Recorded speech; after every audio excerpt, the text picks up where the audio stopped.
हाय बच्चों, कैसे हैं? आई होप आप अच्छे होंगे। आज जो ये टॉपिक चल रहा है जुनूनियत का, जो 2026 मिशन है यूपी बोर्ड हाई स्कूल के सभी विद्यार्थी ध्यान दें। आज निर्देशांक ज्यामिति के वह क्वेश्चन आपके सामने लेकर उपस्थित हुए हैं जो आपके इस पेपर में 100% छपने वाला है। ठीक है, क्योंकि पिछली बार जो क्वेश्चन अपडेट हुआ था उसमें पूछा गया था वह बिंदु ज्ञात कीजिए जो दिए गए बिंदुओं को दो किसी अनुपात में विभाजित करता है। ठीक है, लेकिन उससे एक डिफरेंट क्वेश्चन है, अनुपात ज्ञात करना है। देखिए आपके सामने बोर्ड पर अपडेट कर दिए हैं। क्या बोला है? बिंदु -4 6 बिंदुओं ए -6, 10 है, -6 10 है और 3 और -8 को जोड़ने वाला रेखाखंड को किस अनुपात में विभाजित करता है। ठीक है, आपको बताए थे हल में कुछ नहीं करना है। इस टाइप के जब क्वेश्चन मिले तो आपको करना कुछ नहीं है, केवल यही पूरा प्रश्न लिखना रहता है। बस यहाँ पे आप क्या करोगे, यहाँ पे हम लिख दे रहे हैं आपको समझाने के लिए केवल। ठीक, हल तो यहाँ पे लिख देंगे माना। ठीक, और जहाँ पे बिंदु लिखा है ये मान लेंगे क्या है, आर। यही बिंदु विभाजित कर रहा है ए और बी को मिलाने वाले रेखाखंड को। देखो यहाँ पे बिंदु हो गया ए, यहाँ पे दिया है -6, 10 और बी दिया है 3, -8। ठीक, अब ये बिंदु जो है इन दोनों बिंदुओं को मिलाने वाले रेखाखंड को, देखो ये आर जो है इन दोनों को मिलाने वाला, देखो इस दोनों से बिंदु को एक रेखाखंड मिलाए तो एक बिंदु यहीं पे मान लो, यहीं पे दिया गया है आर। ये क्या दिया गया है -4, 6 को किस अनुपात में बांट रहा है, तो हम यहाँ पे मान लेते हैं कि इसको हटा देना है, यहाँ पे आ जाएगा k/1। ठीक, सिंपल सा क्वेश्चन है। यहाँ पे अनुपात क्या मिल जाएगा, k/1 बताए हैं। या अनुपात 1 भी मान सकते हो, n भी मान सकते हो, लेकिन k और 1 मानने से लाभ है आपका, ज्यादा आपको हल नहीं करना पड़ता है। एक ही रैखिक समीकरण बनेगा, उसमें m और n में संबंध निकालना रहेगा। ठीक है, चलिए देखते हैं। देखो कोई अपडेट किया, देखो जो क्वेश्चन है उसी क्वेश्चन में जो आपको हिंदी लिखना है उसी में अपडेट है। ठीक, ज्यादा घुमा फिरा के बात नहीं करते हैं। कुछ बच्चे कहते हैं सर इसका अपडेट कैसे लिखना शुरू करें। देखो हमने क्वेश्चन में ही आपको सिखा दिया हमें करना क्या है। जहाँ पे किस बोला था, किस अनुपात में विभाजित किया, हमने मान लिया k/1। ये बिंदु बोला था तो हमने यहाँ पे r मान लिया। यही बिंदु जो है इन दोनों बिंदुओं को मिलाने वाले रेखाखंड को क्या है, k/1 में विभाजित कर रहा है। ठीक है, बहुत ही इंपॉर्टेंट क्वेश्चन है, ध्यान से देखिएगा। तब यहाँ पे आप लिख लीजिए ताकि दिक्कत ना हो। x1 की वैल्यू क्या है -6, y1 की वैल्यू कितना है, देखो पहला बिंदु है x1 y1 रहता है।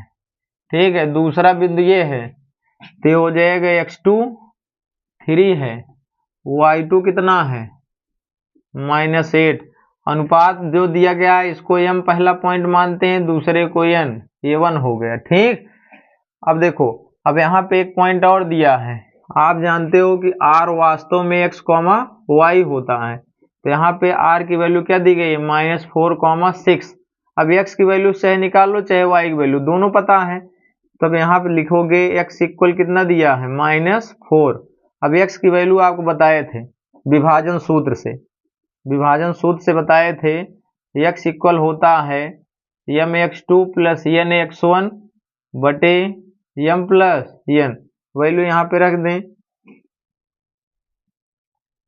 mx2 प्लस nx1 बटे m प्लस n इक्वल हो गया -4 डिसिम्प्लाई। अब देखो m की वैल्यू यहाँ से रख दो, k है।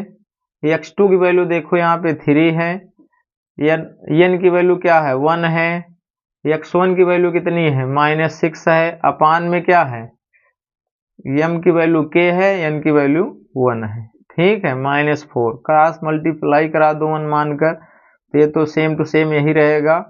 3k -6, ये इसमें क्रॉसिंग गुणा होगा तो -4k। ठीक है, 1 में होगा -4। ठीक है, k को एक साथ कर लेते हैं, तो यहाँ से देखते हैं 3k माइनस का है तो इधर का 4k आ जाएगा, ये -4 है, ये इधर आएगा तो क्या हो जाएगा +6, ये हो गया कितना 7 के इक्वल कितना आ गया 2। तब यहाँ पे आ गया आगे के की वैल्यू आ गई 2/7। ठीक, अनुपात क्या मिल जाएगा। अब इसमें आपको कुछ नहीं करना, जितना बटे में आए वही आपका अनुपात हो जाएगा। अतः अभीष्ट अनुपात कितना मिला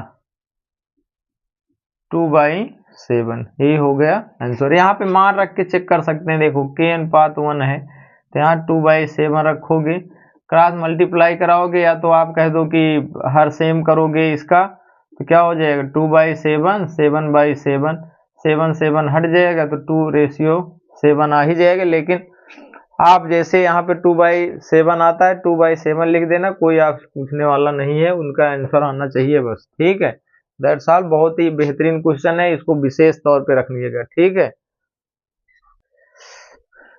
साथियों, ध्यान देना। इस क्वेश्चन से पहले आप कुछ बताना चाहते हैं कि जैसा ही आप जानते हैं कि आज फरवरी का फर्स्ट डे है, अर्थात 1 फरवरी है। अब केवल आपके पास 17 दिन शेष हैं। उसी 17 दिन में जो है 5 दिन और सभी विषय, 5 से 10 दिन अभी और सभी विषय एक साथ पढ़ सकते हो, नहीं तो आप पेपर वाइज तैयारी करने लगोगे। ठीक है, तो उस विशेष बिंदुओं को ध्यान में रखते हुए केवल उन्हीं क्वेश्चनों को अपडेट हम आपको देंगे। अब ज्यादा इधर उधर की बात नहीं करेंगे। जब लॉन्ग स्टेप चलेगा सीरियल बाय सीरियल, ये तो बच्चों की बहुत महत्वाकांक्षा थी कि शुरुआत कीजिए, तो हमने प्रारंभ किया है। ठीक, उसी को केवल ध्यान दे रहे हैं। अभी केवल बोर्ड के हिसाब से एकदम क्वेश्चन अपडेट कर रहे हैं। ठीक है, चलिए यहाँ पे क्वेश्चन है वृत्त संबंधित है। ठीक है, बिंदु ए का निर्देशांक ज्ञात किए जहां ए भी वृत्त का व्यास है। चलिए यहाँ पे एक वृत्त बना लेते हैं। ठीक है, और जिसमें ये केंद्र O है। ठीक, और यहीं से एक व्यास खींचा गया है A और B का निर्देशांक आपको पता है 1 और 4 दिया है, और A का हमें ज्ञात करना है, तो इसको मान लो x और y। केंद्र क्या दिया है, केंद्र है 2, -3। जैसा कि आप जानते हैं केंद्र से परिधि तक की दूरी त्रिज्या होती है, केंद्र से परिधि तक की दूरी त्रिज्या, अर्थात O क्या होगा, AB रेखाखंड का मध्य बिंदु होगा। तो मध्य बिंदु का निर्देशांक आपको बताए हैं। ठीक है, अब करना क्या है, देखो जो लिखना है आपको यही दिख रहा है। देखो बिंदु ए का निर्देशांक ज्ञात कीजिए, तो यहीं लिख देना माना।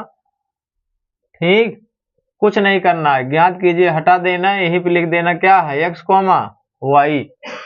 ठीक है, बाकी सब केंद्रीय है, BA है। ठीक, क्लियर। और ए का निर्देशांक आप यहाँ चित्र में आप स्पष्ट कर ही दिए हैं।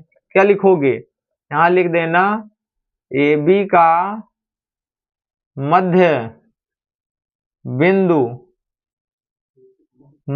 बराबर क्या होगा O। ठीक, क्यों होगा, क्योंकि OA बराबर क्या होता है OB, यही क्या है त्रिज्या। ठीक, क्योंकि दोनों क्या है त्रिज्याएं हैं, R रेडियस, दोनों त्रिज्याएं, इसलिए AB का मध्य बिंदु क्या होगा O होगा। ठीक, तो मध्य बिंदु का आप सूत्र बताए थे, क्या होता है x1 प्लस x2 बटे 2, एक दूसरा बताए थे y1 प्लस y2 बटे 2, और O का निर्देशांक दिया गया है क्या है 2, -3। ठीक, अब देखो यहाँ पे अब लिख सकते हो कि x1 की वैल्यू क्या है x है, y1 की वैल्यू क्या है y, और यहाँ पे दूसरा पॉइंट क्या है x2 की वैल्यू कितनी है 1 है, y2 की वैल्यू कितनी है 4। यहीं पे रख दें या लिख दो तुलना से किसी एक ही बिंदु के दो निर्देशांक संभव नहीं, इसलिए ये जो है भुज के बराबर होगा, कोटि के बराबर। यहाँ पे तुलना लिख देना, तो x1 प्लस x2 बटे कितना आ जाएगा 2, यहाँ भी कितना बनेगा 2। ठीक है, तो x1 की वैल्यू कितनी है x है, और x2 की वैल्यू कितनी है 1 है, अपान में कितना है 2 इक्वल टू, क्रॉस मल्टीप्लाई करा दो तो x प्लस 1 इक्वल टू 2 जा 4 हो जाएगा। x की वैल्यू यहाँ से निकल आई 4 - 1, x वैल्यू कितनी आ गई 3। इसी प्रकार आप यहाँ से देख लीजिए क्या आ जाएगा y1 प्लस y2 बटे 2, यहाँ पे आ गया -3, क्रॉस मल्टीप्लाई करा दो, y1 की वैल्यू रख दो कितनी है y है, y2 कितना है 4 है, अपान 2 करके अब यहाँ पे क्रॉस मल्टीप्लाई, तो ये 4 हो गया, 3 2 जा 6 -6 हो गया, तो y की वैल्यू कितनी आ जाएगी, -6 -4, कितना आ गया, माइनस का 10। तो अभीष्ट